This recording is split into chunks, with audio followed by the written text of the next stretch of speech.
Arizona's Family presents State 48, the podcast.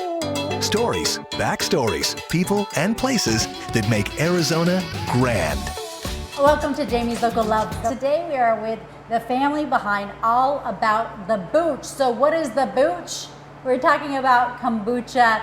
We are here with Shelley and Duane Aul and their lovely daughter. What is her name? Kinley. Kinley. How old's Kinley? 10. 10 years old. So you guys were at a PTO event. You had to bid on something in the auction items. You bid on something you didn't really know what it was. What was this thing? It was a starter kit for kombucha. She talked about it, and I was like, I support you as a loving husband. There you go. Go ahead, put down a bid. Then what happened? So we won, and we took it home, and it sat on the counter for a couple of weeks. And then I finally got brave enough to try to make a batch. I had to do a lot of research because it had a recipe off the internet that seemed like it was missing some information.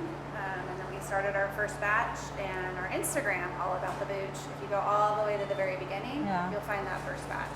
When was that first beginning?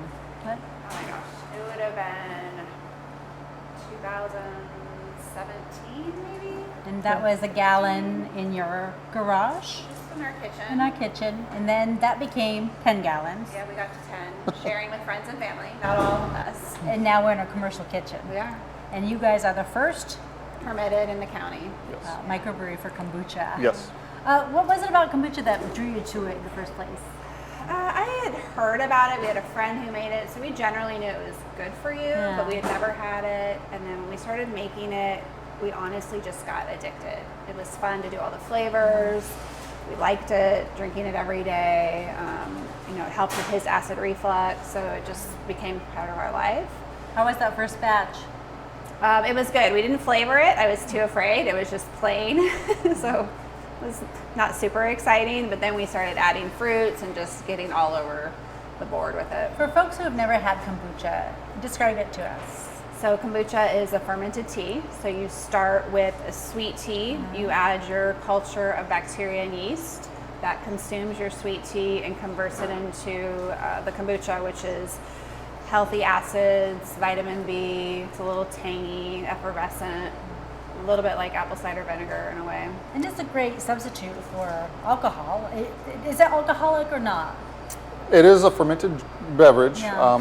There is trace amounts of alcohol, but we keep ours below 0.5, so we make sure that it's considered non-alcoholic. Because a lot of people drink it as a substitute, maybe if they're not drinking at the time. It's got that bubbly to it. I always like kombucha because it's got zip. It kind of makes your eyes light up when you take that swig. Exactly. It's delicious. You guys have 4 different flavors that you have now grown your business to. Rattle them off to me. Who do you have here? So our first one is a Berry's Delight. It's just a mixed berry. It's the prettiest one of the bunch. I think it's the safe one. People go to that the because starter.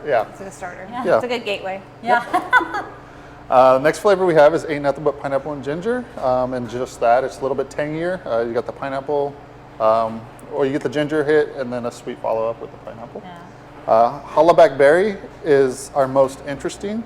It started as just seasonal, and people have loved it, and so we keep it.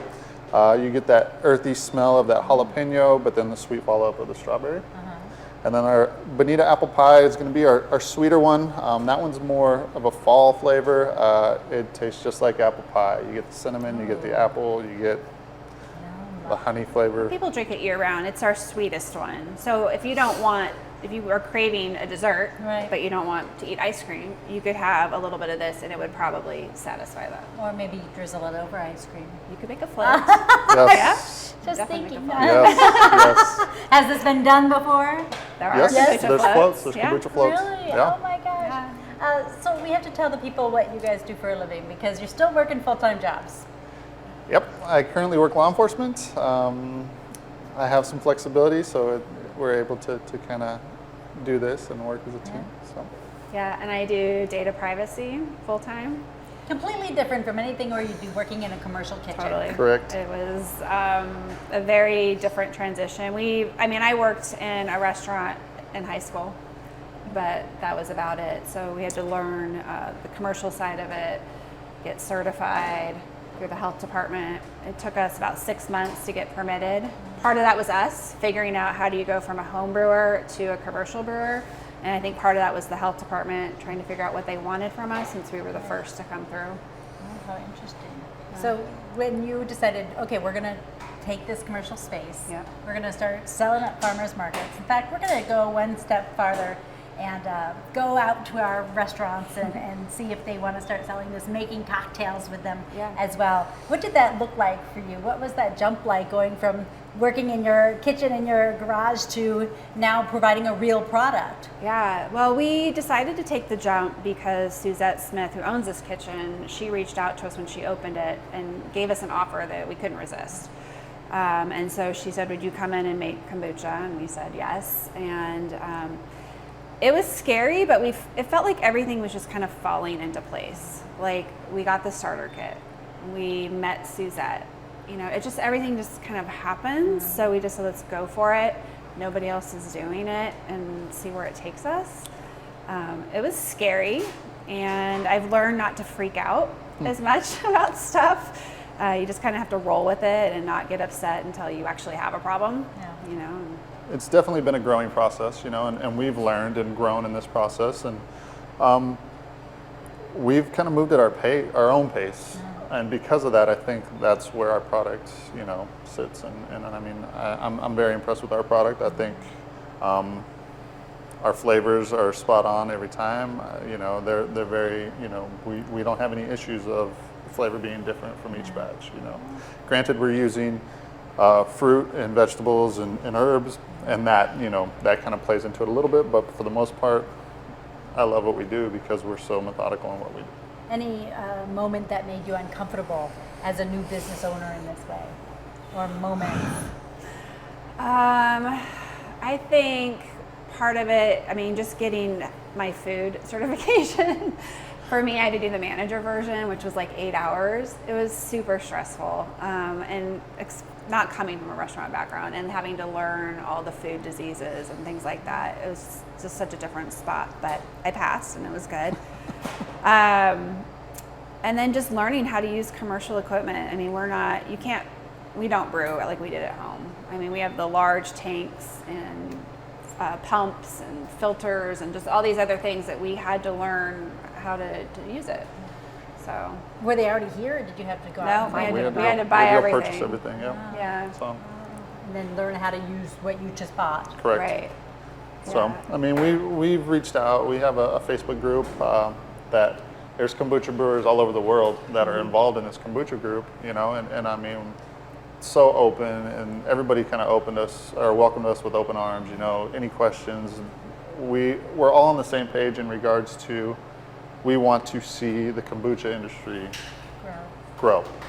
So that's kind of our mentality. Is I've talked to people on the phone, you know, that live in different states. They're just like, hey, I got a question about kegging, you know, and so we're just paying it forward because we've reached out and talked to people too. So. Okay, we have to talk about what's in those vats, because at the top of the kombucha sits something called SCOBY that it's not that attractive. You can look it up. You can go to their Instagram. They'll show you, but it's part of the fermenting process. Yeah. What is that? So beauty is in the eye of the beholder on the SCOBY. It is your symbiotic culture of bacteria and yeast, and it's what you need to make kombucha.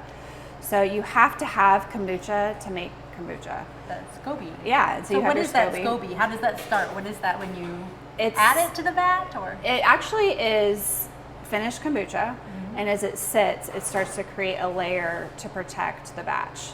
So every time you make kombucha, you get a new SCOBY that sits on top, or it just gets fatter and fatter. It's also called like the mother, kind of like vinegar and things like that. So that you mix that with your sweet tea, it eats your sweet tea and converts it into the healthy acids, vitamin B, and what is kombucha.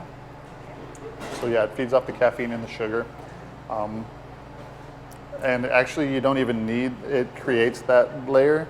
But when we do our classes, we actually just take the starter tea, and then it'll make its own SCOBYs for starter kits. So let's tell people who might be listening, interested in making kombucha at home. You have some opportunities this summer for them to come and learn, and you guys really wanted to open your arms, the way you said.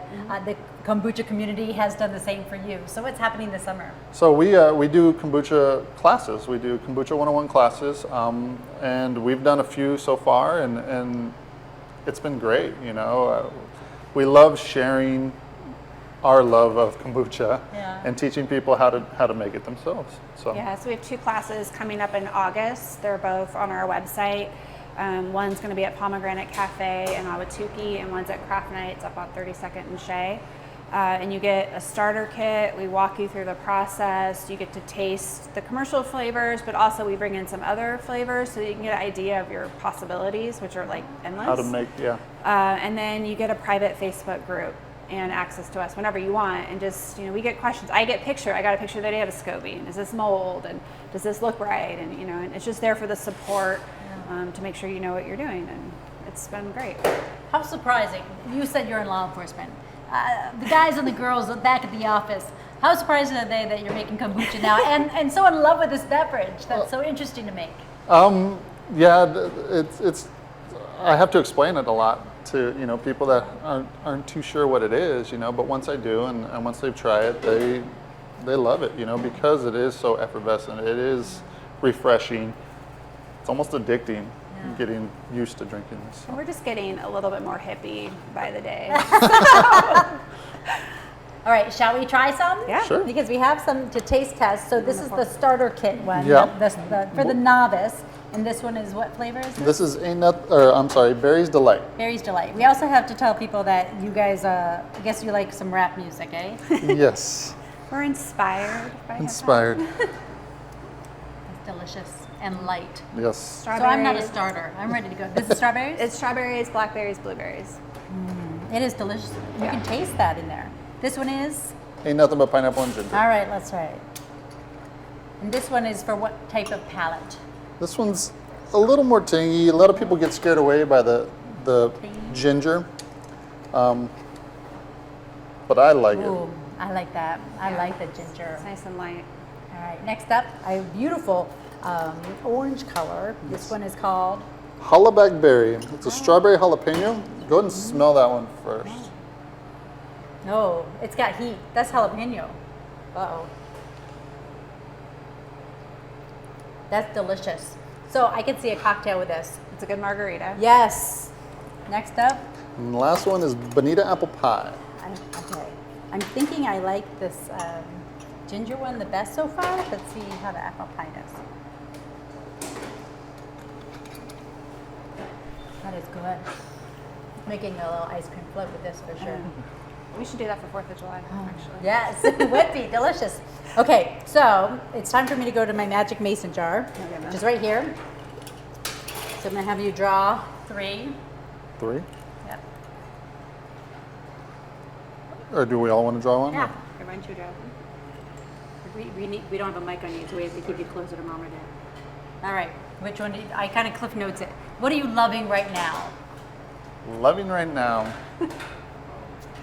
Life's good. I really enjoy what we're doing. I love getting into the food industry. I love, being able to talk to people in the restaurants, and I'm excited about Phoenix and where it's going, or the valley, I guess, where it's going with the food industry. I really, really enjoy it, and being a part of this, being able to go to food, festivals and that type of stuff is having fun. Yeah. So. It's a lot of people just like you who are picking up these new careers.